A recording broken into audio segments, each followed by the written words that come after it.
பொதுமக்களுக்கு போலீஸ் மா அதிபர் விடுத்துள்ள அறிவிப்பு. ஜனாதிபதி தேர்தல் குறித்து வெளியான அறிவிப்பு.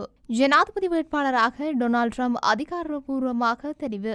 ராஜபக்சர்களை பாதுகாக்கவே மாட்டேன், சஜித்துக்கு ரணில் அழைப்பு.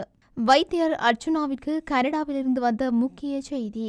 சாவகச்சேரி வைத்தியசாலை தொடர்பில் வைத்தியர் ராஜீவ் வெளியிட்ட தகவல். தலைமை பதவியை துறக்கும் வாசுதேவ. எனக்கு ராஜபக்சர்களை பாதுகாக்க வேண்டிய எந்தவொரு தேவைப்பாடும் கிடையாது. ரணசிங்க பிரேமதாசவுக்கு எதிராக குற்றப்பிரேரணை வந்தபோது அவரை மட்டுமே பாதுகாத்துள்ளேன் என ஜனாதிபதி ரணில் விக்ரமசிங்க தெரிவித்துள்ளார்.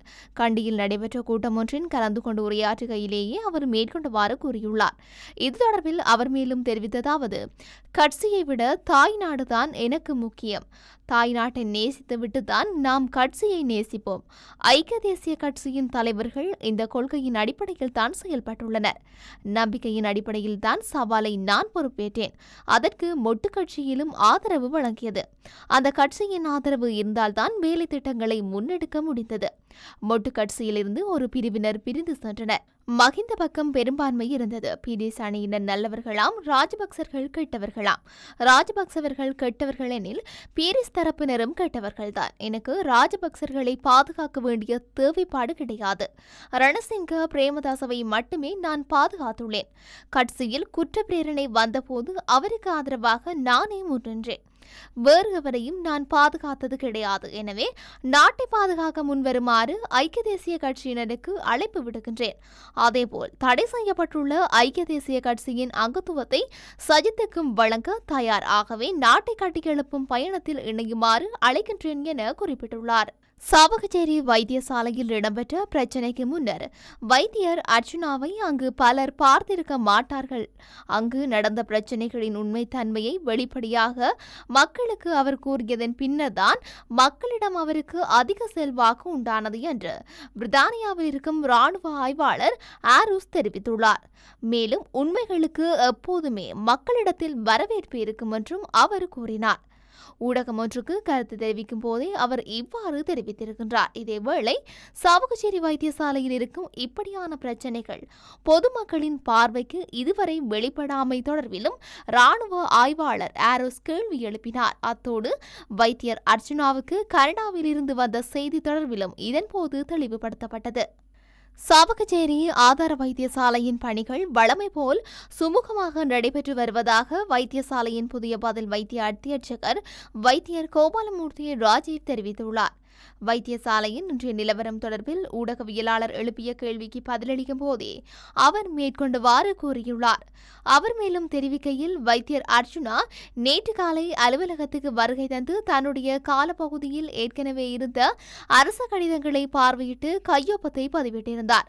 மத்திய அரசால் வழங்கப்பட்ட கடிதத்தின் உண்மைத்தன்மை தொடர்பில் தனக்கு தெரியாது என்றும் தான் மத்திய அமைச்சரிடம் நேரடியாக சென்று கேட்டபோது தனக்கு அந்த கடிதம் வழங்கப்படவில்லை என்றும் வைத்தியர் அர்ச்சுனா தெரிவித்தார். நான் அந்த கடிதத்தின் பிரதியை அவருக்கு வழங்கினேன். அவர் அதனை பார்வையிட்ட போதும் எடுத்துச் செல்லவில்லை. அதன்பின் தொடர்ச்சியாக என்னை கடமையாற்றுமாறு கூறிவிட்டு அத்தியட்சகர் காரியாலயத்திலிருந்து வைத்தியர் அர்ச்சுனா வெளியேறினார். வைத்தியசாலை பணிகள் வழமை போல் சுமூகமாக நடைபெற்று வருகின்றன. எந்தவிதமான பிரச்சனைகளும் இல்லாமல் நோயாளிகள் தமக்கான சிகிச்சைகளை பெற்று வருகின்றார்கள். அதேபோல் வைத்தியர்களும் ஏனைய உத்தியோகத்தர்களும் தமது கடமையில் ஈடுபட்டு வருகின்றனர். நாங்கள் தொடர்ச்சியாக வைத்தியசாலையின் அபிவிருத்தி பணிகள் தொடர்பாகவும் கலந்துரையாடி வருகின்றோம் என்றார். யாழ்ப்பாணம் மாவட்டத்தின் தொன்மைமிகு வைத்தியசாலையான சாவகச்சேரி வைத்தியசாலைக்கு முன்பாக திரண்டு மக்கள் தமது நீண்ட நாள் கோரிக்கைகளை நிறைவேற்றிக் கொள்ளும் எதிர்பார்ப்புடன் கூடியவர்கள் என பிரித்தானியாவில் இருக்கும் இராணுவ ஆய்வாளர் ஆரோஸ் தெரிவித்துள்ளார். இந்த போராட்டமானது இலங்கை சுகாதாரத்துறைக்கு பெரும் ஆபத்தாக மாற்றம் பெறக்கூடிய வகையில் அமையும் எனவும் எச்சரித்துள்ளார். லங்காஸ்ரீயின் ஊடறுப்பு நிகழ்ச்சியில் கலந்து கொண்டு மேற்கண்ட விடயம் தொடர்பில் விளக்கம் அளித்துள்ளார். சாவகச்சேரி வைத்தியசாலையின் முன்னாள் பதில் வைத்திய அத்தியட்சகர் ராமநாதன் அர்ச்சுனாவின் பதவி தொடர்பில் தற்போது வரை தொடரும் சர்ச்சைகள் வடக்கு மாகாண வைத்திய நிலைமைகள் தொடர்பில் கேள்விகளை எழுப்புகின்றது. இலங்கையின் சுகாதாரத்துறையில் ஏற்பட்டுள்ள பின்னடைவுகள் தொடர்பில் அண்மைய காலங்களில் குற்றச்சாட்டுகளை அடுக்கப்படுவதன் தொடர்ச்சியில் சாவகச்சேரி வைத்தியசாலை விவகாரமும் இணைந்துள்ளது. இந்நிலையில் இலங்கையின் மருத்துவத்துறை மீதான சர்ச்சைகளுக்கு அரசாங்கமானது எவ்வாறான நடவடிக்கைகளை மேற்கொள்ளும் என அவர் மேலும் கேள்வி எழுப்பியுள்ளார். சாவகச்சேரி வைத்தியசாலைக்கு நேற்று காலை சென்ற வைத்தியர் அர்ச்சுனா தொடர்பில் நீண்ட வாத விவாதங்களின் பின்னர் வைத்தியசாலை வளாகத்திலிருந்து நேற்று வெளியேறியிருந்ததாக தெரிவிக்கப்பட்டிருந்தது. சாவகச்சேரி ஆதார வைத்தியசாலைக்கு பதில் வைத்திய அத்தியட்சகராக முன்னாள் கடமையாற்றிய ராமநாதன் அர்ச்சுனா வருகை தந்தமையினால் குழப்பமான நிலை ஏற்பட்டிருந்தது. வைத்தியசாலை அத்தியட்சகர் அலுவலகத்தில் யார் வைத்திய அத்தியட்சகர் என ராமநாதன் அர்ச்சுனாவும் கோபாலமூர்த்தி ரஜீவும் நீண்ட விவாதத்தில் ஈடுபட்ட நிலையில் போலீசார் தலையிட்டு சுமூகமான நிலையை ஏற்படுத்த முயன்றிருந்தனர். இதனை அடுத்து சில மணி நேரங்கள் வைத்தியசாலை அலுவலக அறையில் சில கடமைகளில் ஈடுபட்டுவிட்டு ராமநாதன் அர்ச்சுனா வெளியேறிச் சென்றார். இதேவேளை சாவகச்சேரி ஆதார வைத்தியசாலையில் வைத்திய அத்தியட்சகராக வைத்தியர் ரஜீவ் தொடர்ந்தும் கடமையில் உள்ளார். தனக்கு உத்தியோகபூர்வ மத்திய சுகாதார அமைச்சிலிருந்து என்னை நீக்குவதற்கான கடிதம் வராத நிலையிலேயே நான் சாவகச்சேரி வைத்தியசாலை பதில் அத்தியட்சகர் என தெரிவித்த ராமநாதன் அர்ச்சுனா எனது விடுமுறை நேற்று நிறைவடைந்த நிலையில் இன்று மீண்டும் கடமைக்கு வந்துள்ளேன் என தெரிவித்துள்ளார். இன்றைய தினம் சுகாதார அமைச்சர் உள்ளிட்ட உயர்மட்ட குழு யாழ்ப்பாணத்திற்கு வரும்போது இது தொடர்பில் முடிவு எட்டப்படும் எனவும் ராமநாதன் அர்ச்சுனா நேற்றைய தினம் நம்பிக்கை வெளியிட்டிருந்தார். வெளியேறிச் சென்ற வைத்தியர் ராமநாதன் அர்ச்சுனாவை குழுமிய பொதுமக்கள் அவரை தோளில் தாங்கிச் சென்றனர். இதேவேளை சாவகச்சேரி வைத்தியசாலை பகுதியில் காலை முதல் போலீசார் குவிக்கப்பட்டு பாதுகாப்பும் பலப்படுத்தப்பட்டு காணப்பட்டதுடன் வைத்தியசாலை செயற்பாடுகள் சுமூகமாக இடம்பெற்றிருந்ததாக அங்கிருந்து கிடைத்த தகவல்கள் தெரிவிக்கின்றன. அமெரிக்காவின் ஜனாதிபதி வேட்பாளரான டொனால்ட் ட்ரம்ப் மீண்டும் பொதுவெளியில் பிரச்சாரத்திற்காக தோன்றியுள்ளார். அமெரிக்காவின் முன்னாள் ஜனாதிபதியும் தற்போதைய ஜனாதிபதி வேட்பாளருமான டொனால்ட் ட்ரம்ப் பென்சில்வேனியாவில் தேர்தல் பரப்புரை பேரணியில் ஈடுபட்டிருந்த போது மர்ம நபர் ஒருவரால் துப்பாக்கிச் சூட்டுக்கு இலக்கானார். இந்த தாக்குதலில் முன்னாள் அமெரிக்க ஜனாதிபதியான டொனால்ட் ட்ரம்ப் லேசான காயங்களுடன் உயிர் தப்பியிருந்தார். இந்த நிலையில் கொலை முயற்சி தாக்குதலுக்கு பிறகு முதன்முறையாக விஸ்கான்சினில் உள்ள மில்வாக்கியில் இடம்பெற்ற மாநாட்டில் டொனால்ட் ட்ரம்ப் கலந்து கொண்டிருந்தார். இதன்போது தனது பிரச்சார உரை முற்றிலும் மாறியுள்ளதாக ட்ரம்ப் தெரிவித்துள்ளார். மேலும் இந்த உரை நாட்டிற்கும் உலகிற்கும் ஒருமைப்பாட்டின் செய்தியாக இருக்கும் எனவும் குறிப்பிட்டுள்ளார். மக்களின் பாதுகாப்பிற்கு தேவையான அனைத்து நடவடிக்கைகளையும் மேற்கொண்டுள்ளதாகவும் பாதாள உலக குழு தொடர்பில் பொதுமக்கள் ஒருபோதும் அச்சப்பட வேண்டாம் என்றும் போலீஸ் மா அதிபர் தேசபந்து தென்னகோன் தெரிவித்துள்ளார். ஊடகங்களுக்கு கருத்து தெரிவிக்கும் போதே அவர் இவ்வாறு கூறியுள்ளார்.